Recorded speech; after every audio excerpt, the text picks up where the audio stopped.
এই যে কলব দিয়ে যদি কোনো মানুষ আল্লাহর জিকির করে, এই কলব দিয়ে যদি মহান রব্বুল আলামিনকে স্থান করে দেয়,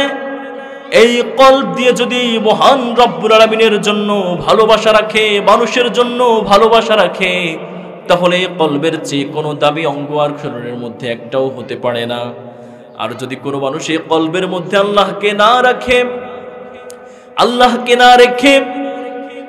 অন্য কোনো বাজার পূজারি, কোনো ভণ্ড বাবার জিকির রাখে, আল্লাহর জিকির যদি কেউ না রাখতে পারে, এই কলবের মধ্যে যদি মানুষের জন্য ভালোবাসা না থাকে, তাহলে এই কলবের চেয়েও আর খারাপ অঙ্গ শরীরের মধ্যে একটাও হতে পারে না। তার মানে কলব হচ্ছে এমন ভালো জিনিস, যদি আল্লাহর জিকির করা হয় তাহলে কলবের চেয়ে ভালো কোনো অঙ্গ হতে পারে।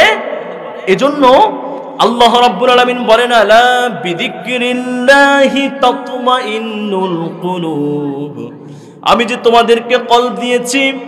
দুনিয়ার কোনো কিছু তোমার কলবকে ঠান্ডা করতে পারবে না। শুধুমাত্র একটা জিনিস তোমার কলবকে ঠান্ডা করতে পারবে রে বান্দা, সেই জিনিসের নাম হলো জিকির, লা ইলাহা